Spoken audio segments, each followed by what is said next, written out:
Bien, mis hermanos, ¿alguna vez ha estado usted en una situación donde quisiera salir corriendo y no estar ahí?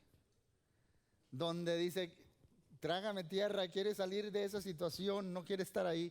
Nuestro hermano Rick dice que hace varios años atrás lo invitaron en uno de los municipios aquí locales.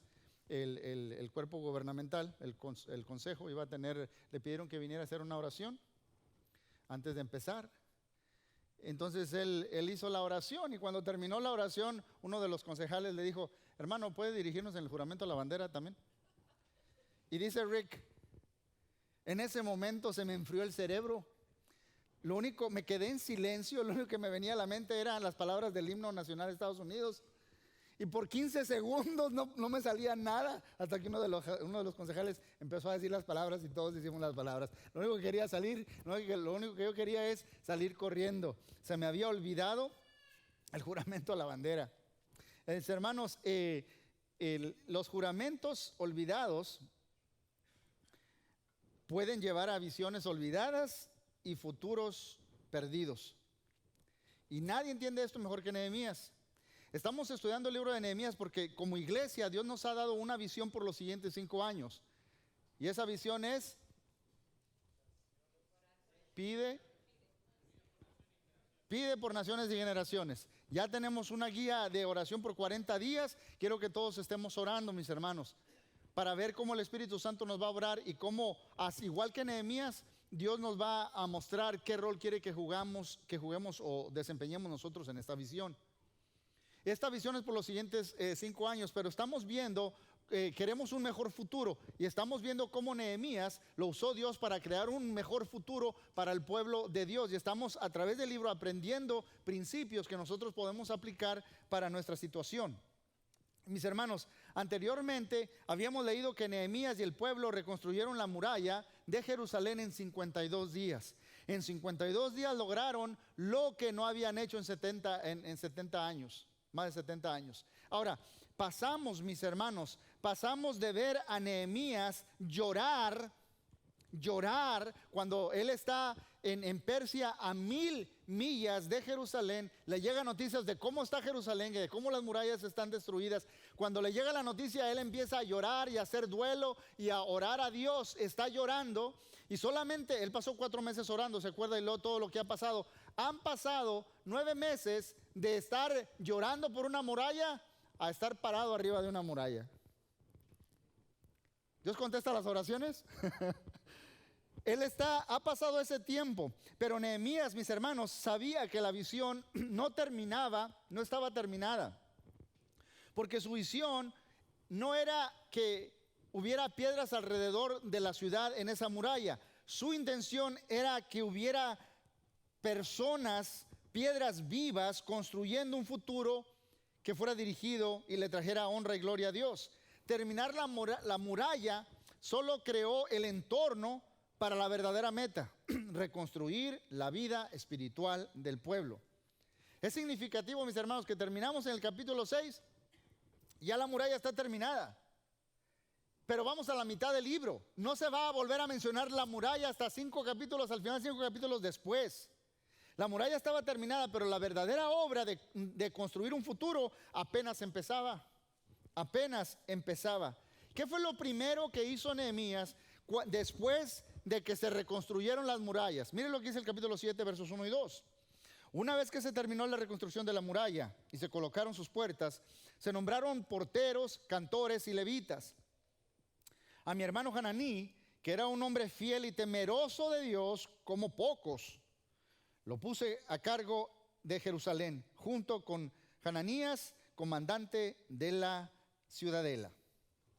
Note lo primero que hizo Nehemías después de reconstruir las murallas: 2 cosas. Número 1, eligió líderes temerosos de Dios para que estuvieran en lugares de influencia y de gobierno sobre el pueblo. Escogió personas que temen a Dios, que tienen un temor de Dios, que temen a Dios. Y segundo, reinstituyó la adoración pública. Reinstituyó la adoración en público. Se van a escoger levitas y músicos, pero el pueblo va a volver a adorar a Dios. Nehemías no quería que la gente pusiera su confianza, mis hermanos, en la muralla. Ahora estamos bien porque tenemos una muralla. No, él quería que pusieran su confianza en el Dios que los habilitó para construir esa muralla. Así que él fue tras la verdadera misión. ¿Cuál era la verdadera misión? Reconstruir la lealtad del pueblo hacia Dios. Reconectar el pueblo a que volviera a ser leal, a jurarse devoción otra vez a Dios. Y lo hizo. Porque, mis hermanos, la lealtad mal colocada fue lo que llevó al pueblo a la condición en la que ahorita se encontraba. ¿Ok? Porque las 10 tribus del norte antes fueron llevadas cautivas o conquistadas por los asirios. Fue porque ellos empezaron a adorar otros dioses, a olvidarse de Dios. Y la razón por la cual las 2 tribus del sur, Benjamín y Judá, fueron exiliadas y llevados por los babilonios es porque ellos también cayeron en la idolatría. Y su lealtad estaba en otros dioses. Por eso cayeron en la condición en la que estaban, mis hermanos. En otras palabras, si está tomando notas, este es el punto que quiero hacer. El futuro que tú construyes depende de dónde pones tu lealtad. El futuro que tú construyes depende de dónde pones tu lealtad. De otra forma de decirlo, tu destino es determinado por tu devoción. El futuro que tú vas a tener depende en quién confías o a quién confías tu vida. Mis hermanos, una de las metas que tenemos para generaciones es construir, fortalecer 250 matrimonios. Y si usted empieza a hacer estudios, todos los estudios indican, estudios cristianos y seculares, implican que una pareja que hace una promesa de fidelidad, o sea, que se casan haciéndose una promesa en salud y en enfermedad hasta que la muerte nos separe, etcétera, viven mejor que aquellos que viven en unión libre. Todas las estadísticas lo demuestran. Tienen más salud mental, tienen una paz más emocional e intelectual, tienen más satisfacción sexual, porque Dios sabía todo esto. Dios creó el matrimonio con un hombre y una mujer en busca de intimidad. Y esto se lleva a cabo si hay una promesa de lealtad del uno al otro. Porque las personas que viven en unión libre están en un arreglo supuestamente. Si la cosa se pone muy difícil, o si tú ya no me satisfaces, te dejo y me voy con alguien más. Yo nunca te prometí que iba a estar contigo en las buenas y en las malas, en riqueza y en pobreza. Porque hay una promesa que se hace, mis hermanos, y eso hace la diferencia. Le voy a dar otra ilustración. Facebook recientemente ha estado en las noticias y los whistleblowers se han dado cuenta y han aprendido muchas cosas. Yo le dije a usted que cuando usted y yo estamos en Facebook, usted y yo no somos el cliente, usted y yo somos el producto. Los clientes son los vendedores que usan ese medio para vender sus cosas. Nosotros no somos el cliente. Facebook nosotros somos el producto, se lo traen a esos clientes. ¿Sí me está entendiendo? Ellos saben que para mantenerte conectado al internet o al Facebook o a lo que sea, si ellos hacen que tú te llenes de ira o de coraje, te vas a mantener más tiempo en la pantalla. Si tú te llenas de miedo y de temor y de ansiedad, mantienes más tiempo en la pantalla. Entonces todo lo que hacen va con el fin de mantenerte enojado, ansioso o con miedo, para que te quedes más tiempo en la pantalla. ¿Por qué? Porque Facebook no juró lealtad al civismo, a ustedes y a mí, sino a la ganancia de dinero. Nehemías, mis hermanos, sabía que ninguna muralla, no importa qué tan grande, qué tan alta, qué tan fuerte, qué tan estable, ninguna muralla podía proteger el futuro de una nación si el pueblo no estaba comprometido con Dios. Por lo tanto, su agenda era que el pueblo jurara lealtad a Dios. Esa era su agenda. Quería que ellos juraran ser leales a Dios. Literalmente. Literalmente.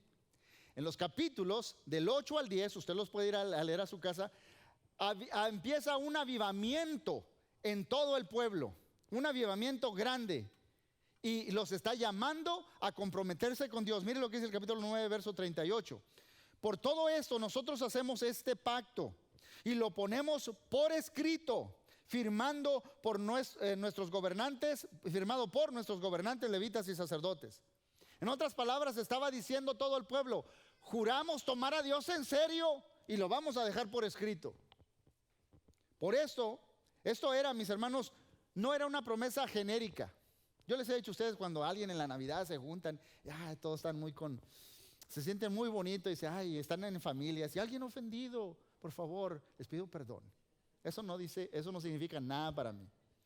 Tú ven personalmente, yo te digo, ¿cómo me ofendiste? Para que seas específico y ya no lo vuelvas a hacer, yo te perdono, por supuesto. Pero sí me entienden, no fueron generalizadas. Contenía algunas promesas muy específicas que el pueblo estaba haciendo, y ahorita las vamos a ver más adelante. Al pensar sobre nuestra visión como iglesia, mis hermanos, nosotros hacemos bien, y considerar el futuro que queremos, haremos bien si hacemos las mismas promesas que Nehemías le pidió al pueblo que hiciera. Esta es la primera promesa. 3 promesas. Número 1, ser leales a la palabra de Dios. Ser leales a la palabra de Dios. Nehemías sabía, mis hermanos, que una muralla restaurada no podía proteger un pueblo que ignorara las escrituras. Así que el primer evento que se organizó fue un estudio bíblico masivo. Un estudio bíblico masivo. Dice Nehemías capítulo 8, versos del 1 al 3. Entonces todo el pueblo, como un solo hombre, se reunió a la plaza que está frente a la puerta del agua, y le pidió al maestro Esdras traer el libro de la ley que el Señor le había dado a Israel por medio de Moisés. Así que el día primero del mes séptimo, porque este avivamiento duró varias semanas, el sacerdote Esdras llevó la ley ante la asamblea, que estaba compuesta de hombres y mujeres y de todos los que podían comprender la lectura, y la leyó en presencia de ellos desde el alba hasta el mediodía, en la plaza que está frente a la puerta del agua. Todo el pueblo estaba atento a la lectura del libro de la ley. Todo el pueblo. Mira lo que dice el verso 6. Esdras, a quien la gente podía ver porque él estaba en el lugar más alto, abrió el libro y todo el pueblo se puso de pie. Mire la actitud. Todo el pueblo se puso de pie. Entonces Esdras bendijo al Señor, el gran Dios, y todo el pueblo, levantando las manos, respondió amén y amén. Luego adoraron al Señor, inclinándose hasta tocar el suelo con la frente. Es el verso 8 y 9. Ellos leían con claridad el libro de la ley de Dios y lo interpretaban de modo que se comprendía su lectura. De nada sirve leer la Biblia si no la estamos entendiendo, por supuesto. Al oír las palabras de la ley, la gente comenzó a llorar. Por eso el gobernador Nehemías, el sacerdote y maestro Esdras y los levitas que enseñaban al pueblo les dijeron: no lloren ni se pongan tristes, porque este día ha sido consagrado al Señor su Dios. Consagrado al Señor su Dios. Uno puede notar, mis hermanos, la actitud. Uno puede entender o captar la reverencia que tiene una persona por las escrituras, por la manera en que escuchan la palabra de Dios. Así de sencillo. Mis hermanos, ¿notaron lo que acabamos de leer? Estuvieron de pie mientras estaba leyendo la ley. Yo no sé si desde Éxodo o desde Génesis hasta Deuteronomio se dura 3 horas para leerse. Pero ellos estuvieron de pie todo ese tiempo. Se va a leer la palabra de Dios. Estuvieron de pie desde que salió el sol como hasta el mediodía. ¿Okay? Se pusieron de pie. Después se inclinaron en señal de sumisión, en señal de que ellos están bajo la autoridad de la palabra de Dios. Se inclinaron con la frente hasta el suelo. Luego, como estaban siendo compungidos en su corazón, lloraron al darse cuenta de lo que Dios era, de lo que Dios esperaba de ellos y de lo que ellos habían hecho. Empezaron a llorar. Ellos se dieron cuenta que necesitaban la palabra de Dios más de lo que necesitaban una muralla. Al oír la palabra de Dios les estaba restaurando su identidad nacional. Estaban recordándose de quién son ellos y de quién son ellos. Al construir nosotros, mis hermanos, un futuro, debemos mantener este mismo compromiso a las escrituras. El mismo. No podemos subestimar la contribución de la palabra de Dios a la visión que tenemos, mis hermanos. Este libro fue escrito en 3 diferentes idiomas, en 3 continentes diferentes. Dios usó como 40 personas y sin embargo cuenta una metanarrativa. Está todo unido porque fue el mismo Dios el que lo inspiró. Yo sé que hay partes difíciles de las escrituras de leer. Incluso Pedro dice que hay unas cosas que escribe Pablo que son difíciles de entender, los cuales los indoctos tuercen para su propia perdición. Pero dice difícil, no imposibles. Pero yo también contiendo, mis hermanos, que la palabra que Dios nos ha dejado, y lo dice en Isaías, es suficiente para que tú y yo entendamos lo que Dios quiere y espera de nosotros. Para que entendamos su voluntad de cómo quiere Él que nosotros vivamos. Por eso hay que leerla, ya está traducida al español. Y yo sé que en su teléfono usted tiene como 15 o 20 versiones. Pero no le hace bien a nadie si no la leemos, si no la entendemos. Es necesario, mis hermanos, leer la palabra de Dios. Yo quiero que usted entienda que los líderes de esta iglesia no creemos que la Biblia es la palabra de los hombres sobre Dios. No, esta es la palabra de Dios para el hombre. Por esta razón, mis hermanos, hay gente que dice, sí, pero yo no adoro la Biblia, yo adoro a Jesús. Yo también, pero conozco de Jesús por lo que la palabra de Dios dice. Y yo quisiera, si usted tiene ese punto de ver, tenga la misma actitud de la palabra de Dios que Jesús tenía sobre la palabra de Dios. Jesús la usó cuando se veía tentado. Para vencer la tentación, Él usó las escrituras. Para vencer la tentación, para retar las tradiciones, Él usó las escrituras. Para reprender a los que se oponían a Él, Él usó las escrituras. Después de que resucitó, van caminando, Jesús les explicó, para explicar su misión, Él usó las escrituras. Jesús usó la palabra escrita para llevar a la gente a Él, la palabra viva.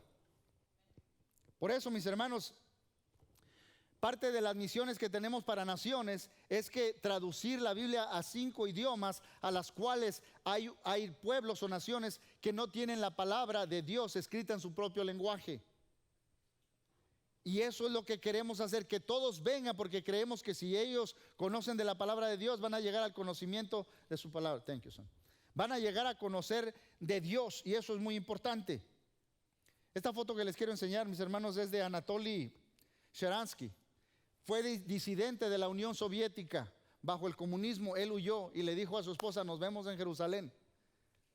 Pero las autoridades lo metieron a la cárcel y estuvo en los gulags. Y estuvo sufriendo como cautivo. Le despojaron de todas las cosas, pero él lo único que tenía en su posición era un librito. ¿Sabe qué era ese librito? Eran los Salmos, el libro de Salmos que usted tiene en su Biblia.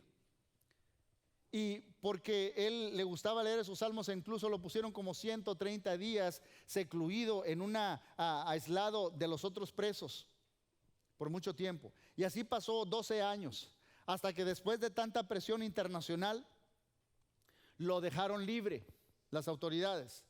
Pero cuando están ciertos judíos en un avión listo para recibirlo, que venga, porque él venía custodiado por unos soldados, ya cuando iba a irse se cayó al suelo y se dieron cuenta que el soldado le quería quitar el libro de Salmos que traía, pero él no quería dejarlo ir, mis hermanos. No quería irse sin ese libro de Salmos. Él no estaba dispuesto a separarse de aquello que lo mantuvo con esperanza. A donde quiera que él iba, yo me voy a llevar aquello que me mantuvo vivo y con esperanza. Y él lo hizo así, de esta manera. Mis hermanos, a donde quiera que el futuro nos lleve a nosotros como iglesia, llevaremos la palabra de Dios con nosotros. Número 2, debemos jurar, así como ellos, el ser honestos sobre nuestra necesidad de la gracia de Dios. Ser honestos sobre nuestra necesidad de la gracia de Dios, mis hermanos. Cuando el pueblo empezó a escuchar la palabra de Dios, a tener conciencia de la palabra de Dios, eso incrementó, o eso los hizo conscientes de su propio pecado. Me lo digo otra vez. Cuando empezaron a conocer lo que la palabra de Dios dice, se volvieron más conscientes de su propio pecado. Lo que sigue, mis hermanos, en la escritura, es un registro. En el capítulo 9 contiene la oración registrada en la Biblia más larga. Y esta oración es una oración de confesión. Es una oración donde ellos reconocen el récord de la fidelidad de Dios. Dios, tú fuiste bueno con nosotros, tú nos sacaste de la esclavitud, tú nos hiciste un pueblo, nosotros te dejamos, implica empieza a hablar de la fidelidad de Dios y la infidelidad del ser humano, del hombre. La infidelidad del hombre. Mire, vamos a leer el capítulo 9, si sigue conmigo en la lectura, verso 1. Dice, el día 24 del mes, de ese mes, los israelitas se reunieron para ayunar. Se vistieron de luto y se echaron ceniza sobre la cabeza. Así hacía duelo el pueblo de Dios. Verso 9.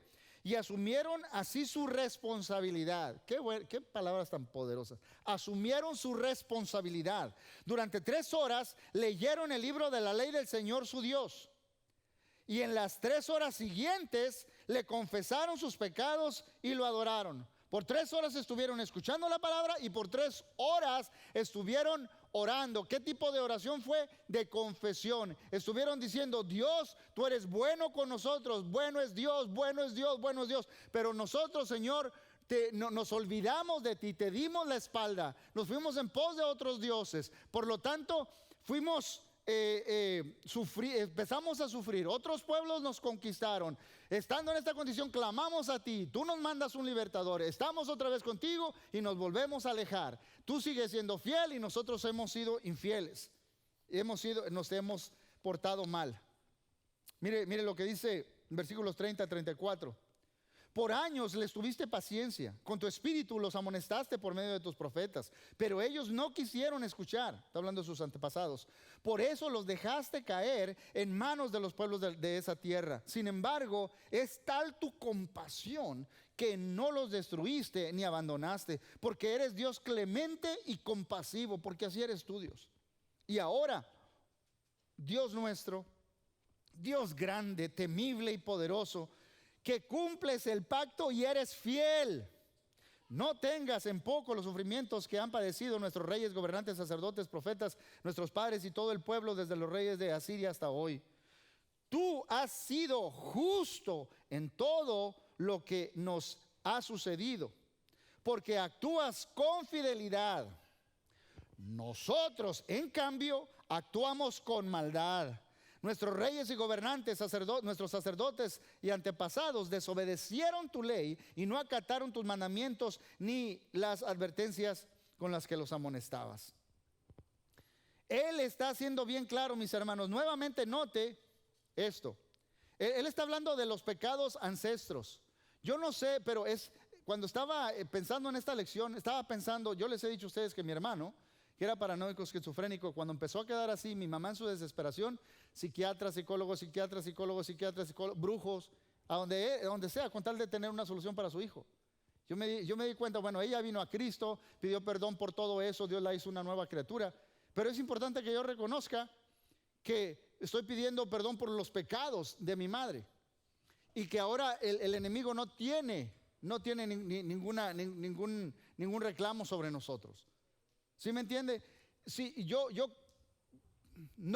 no crecí en la iglesia, pero cuando vine a conocer a Cristo, conocí a Cristo en una iglesia muy legalista.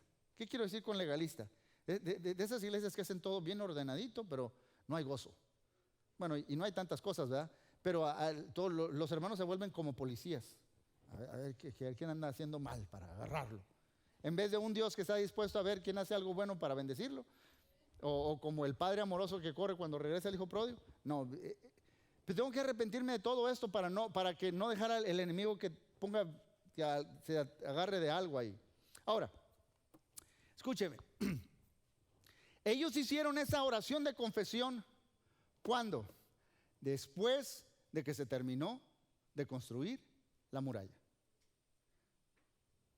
O sea, sería más lógico que ellos empezaran a clamar a Dios antes de que la muralla esté reconstruida. Acuérdate de nosotros, Señor, perdónanos, hemos hecho esto mal. No, lo hicieron cuando ya se sentían seguros y estaban protegidos. No lo hicieron cuando estaban desprotegidos.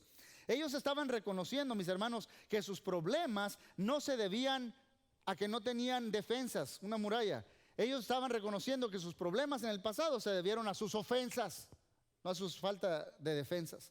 Así que ellos confesaron, lo que significa que ellos dijeron la verdad. ¿Sabe qué quiere decir confesar? Yo le he dicho que en la palabra en griego es decir lo mismo. O sea, la palabra literal es decir lo mismo. Decir la verdad, confesar es decir la verdad. Jura decir la verdad, solamente la verdad. Es decir la verdad sobre quién es Dios y sobre quiénes somos nosotros. Ellos han dicho, tú has sido fiel, Dios, nosotros nos hemos portado mal. ¿Sí me está entendiendo? Hay gente que dice, soy cleptomaníaco. Y si Dios dice que eres ratero, ¿qué eres? Es unión libre. Y si Dios dice que es fornicación, ¿qué es? Bueno, vamos a decirlo, tú tienes razón, Dios, yo estoy mal. Eso es confesar. Y ellos dijeron la verdad sobre Dios y los de ellos mismos. Y nota, mis hermanos, que esto incluyó reconocer los pecados de los antepasados. Tú y yo no podemos construir un futuro negando la amargura de nuestro pasado. Que debemos ser honestos con nuestra necesidad de la gracia de Dios, mis hermanos. ¿Sabe por qué? Porque nuestro futuro no depende de qué tan buenos somos nosotros, sino de qué tan bueno es Dios. Él, le dicen, tú eres el Dios clemente y compasivo, que cumples el pacto y eres fiel. Así que al movernos nosotros hacia el futuro, mis hermanos, podemos ser honestos sobre los errores que hemos cometido. ¿Tú quieres un mejor futuro para ti? Sé honesto con los errores cometidos del pecado. Y vas a cometer quizás errores en el futuro, pero por eso necesitamos de la gracia de Dios continuamente. Por eso necesitamos de la gracia de Dios continuamente. Ahora, mis hermanos, hay un canto que me gusta a mí, es un canto, lo que se le conoce como himno. Dice una estrofa de este himno: yo que estoy crucificado, ¿cómo más podré pecar? Ya que soy resucitado, santa vida he de llevar. Son las aguas del bautismo mi señal de salvación, y yo quiero consagrarme al que obró mi redención. Necesitamos de la gracia de Dios para seguirlo a Él. Por la gracia, yo quiero que entendamos esto, la gracia de Dios no elimina la necesidad de obedecer. Tenemos que obedecer, ¿okay? Pero la gracia motiva a obedecer. ¿Sí me está entendiendo la gran diferencia? Cuenta que yo quiero perder de peso. Yo le digo a mis hijos, cuando tu mami ponga el postre ahí, hay una cadena, me amarran a la silla, ¿ok? Y el refrigerador tiene una combinación con un candado. Por fuera va a funcionar siempre y cuando me estén viendo. Cuando se van a dormir todos, si por dentro tengo gula, bueno, ¿sí me entiende? Cristo no quiere cambiarte de afuera hacia adentro. Eso es legalismo, funciona mientras te están viendo. Cristo quiere cambiarte de adentro hacia afuera. Ese cambio es genuino y funciona, te estén viendo o no te estén viendo. ¿Sabe la definición de lo que es integridad? Lo que usted hace lo correcto, aunque nadie lo esté viendo, porque sabe que ¿quién lo está viendo? Dios. Por eso, mis hermanos, así que después de reconocer, viene el comprometer. Después de reconocer, viene el comprometer. Tercero, ser obedientes aun cuando es radical y costoso. Ser obedientes aun cuando obedecer a Dios es costoso y es radical. El pueblo empezó a notar, mis hermanos, que su futuro no dependía de mantener una muralla, sino de cumplir la voluntad de Dios. Por eso la última promesa que hicieron fue muy específica sobre los compromisos que ellos iban a hacer. Cada una de estas cosas que se comprometen a hacer eran radicales, mis hermanos. Radicales. Eran difíciles de hacer. Miren lo que dice Nehemías capítulo 10, verso 28 al 29. Todos los demás, sacerdotes, levitas, porteros, cantores, servidores del templo, todos los que se habían separado de los pueblos de aquella tierra para cumplir con la ley de Dios. Déjenme digo esa frase otra vez. Todos los que se habían separado de los pueblos de aquella tierra para cumplir con la ley de Dios, eso es santidad, más sus mujeres, hijos e hijas y todos los que tenían uso de razón, se unieron a sus parientes que ocupaban cargos importantes y se comprometieron bajo juramento a vivir de acuerdo con la ley de Dios que Dios les había dado por medio de su servidor Moisés, y a obedecer todo lo que los mandamientos, normas y estatutos de nuestro Señor. ¿Quiénes hicieron esta promesa? Todos los que se habían apartado de otros pueblos, esto es costoso, para consagrarse a obedecer la palabra de Dios. ¿Está listo? Hicieron 3 promesas. Entre las cosas que hicieron, dijeron: Señor, no vamos a dejar que nuestros hijos y nuestras hijas se casen con los hijos e hijas de otros pueblos. 2, No vamos a hacer negocios el día de reposo. Vamos a cerrar el changarro, como dicen en mi rancho. Número 3, no descuidaremos la casa de Dios, no olvidaremos de dar nuestros diezmos. Escuche muy bien lo que están prometiendo, porque esto es específico. Y mire por qué es importante. El que los hijos se casaran con hijos e hijas de pueblos paganos era para prevenir que si no tenemos que ir a guerra, como hay mucho parentesco, no podemos irnos a guerra. Era para tener paz, era hacer alianzas políticas, era para tener seguridad. Estamos aquí en este pueblo y la verdad nos está yendo muy mal, pero el día de reposo, la ley nos dice claramente que cerremos el negocio, pero estamos perdiendo tanto dinero. Por eso todo este tiempo lo hacemos. El día de reposo tenemos el negocio, porque es cuando más dinero hacemos, hermano. Es cuando más dinero hacemos. Y ellos están diciendo, no vamos a hacer negocio. ¿Quién se va a encargar? Si cerramos vamos a perder una gran cantidad de dinero. ¿Quién nos va a proveer? Lo otro es que dicen, vamos a empezar a traer los diezmos, porque esto es costoso. ¿Sabe por qué? Porque Dios no pide el diezmo del final, sino el primer diezmo. O sea, lo primero, yo levanto la cosecha, todavía tengo 90% de mi cosecha, pero esto primero 10 se lo doy al Señor. Hay que tener fe de que Él me va a ayudar con el resto de lo que voy a cosechar. Estaban diciendo ellos, no vamos a confiar en alianzas políticas, no vamos a confiar en nuestros negocios para hacer dinero, no vamos a confiar en nuestra propia fuerza, vamos a confiar primero en Dios. Cada una de esas promesas demandaban confiar en Dios para el futuro. Confiar en Dios para el futuro. La obediencia es radical y costosa porque hace la siguiente pregunta: ¿suplirá Dios lo que yo le doy? En otras palabras, si yo le doy esto a Dios, ¿Él se va a encargar de mí, de mi futuro?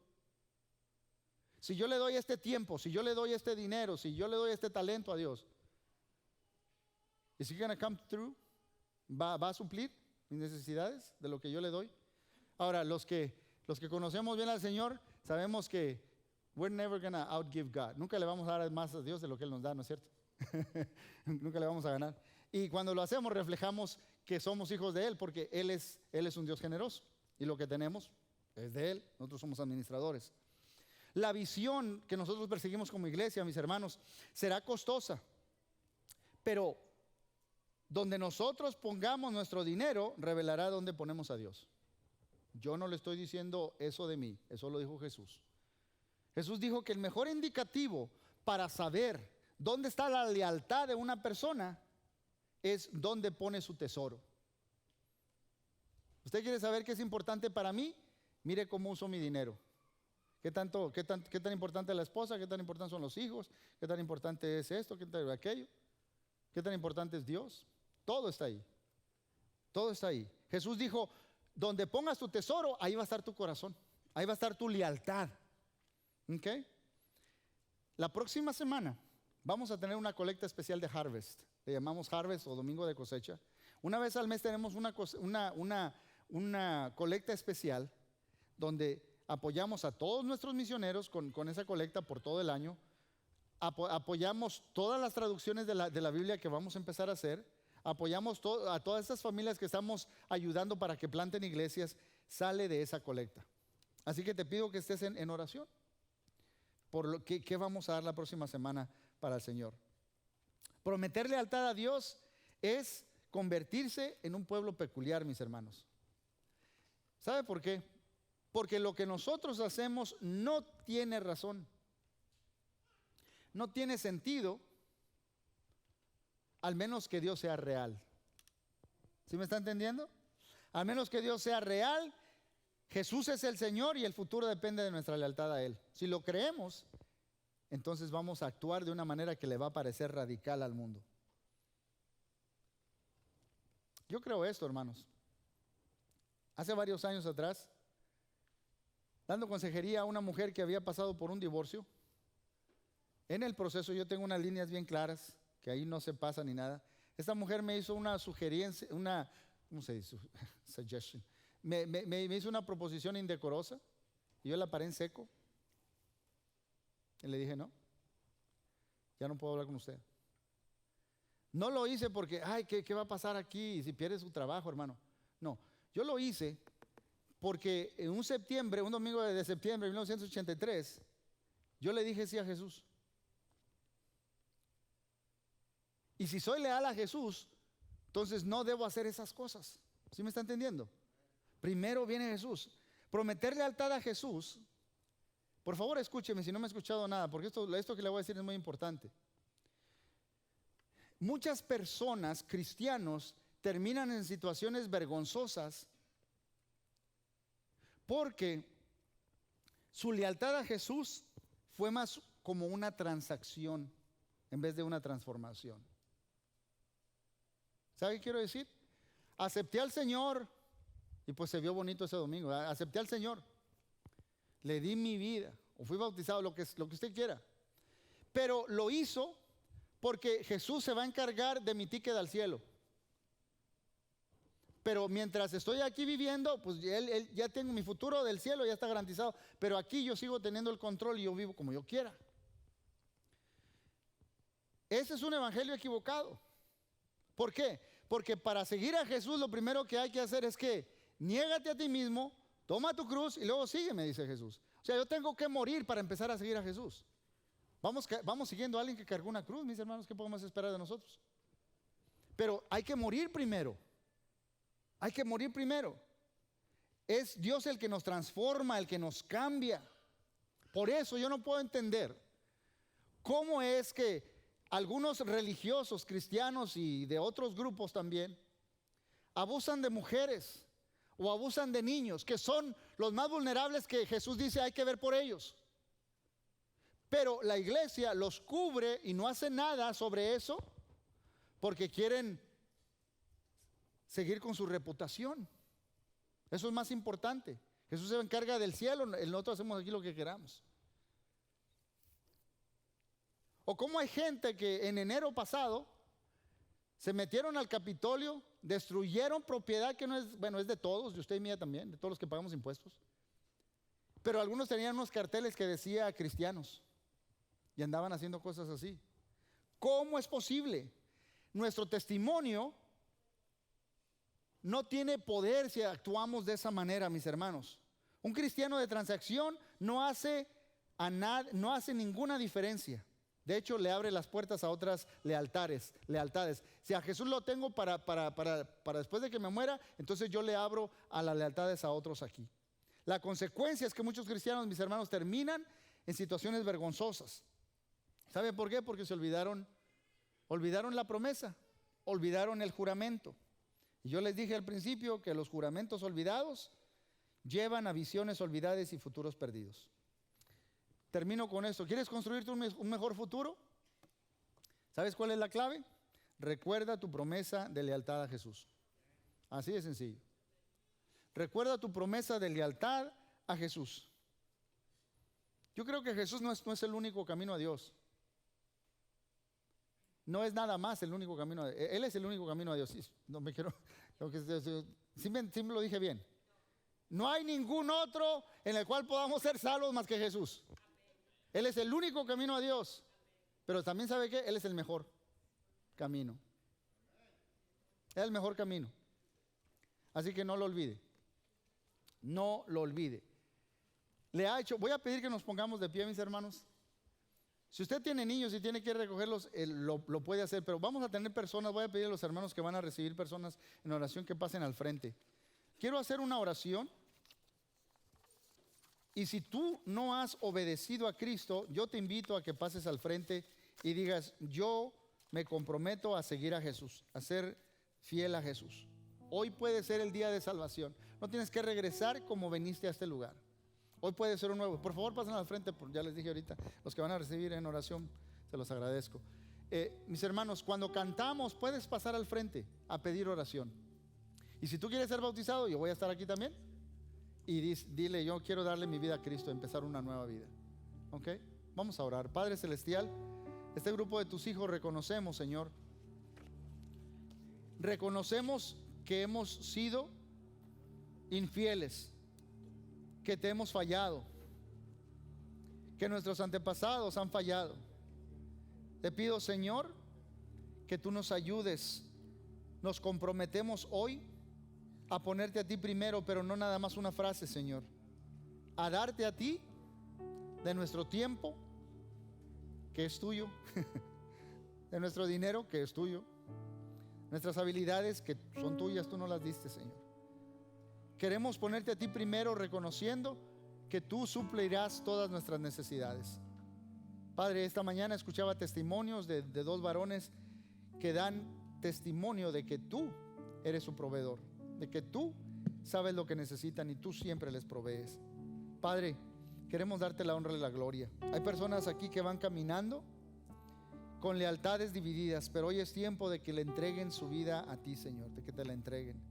Bendice a aquellos que van a responder el día de hoy, que se van a comprometer, que van a dejar de vivir para ellos y empezar a vivir para ti. Bendice, Señor, tu pueblo en Cristo Jesús. Amén.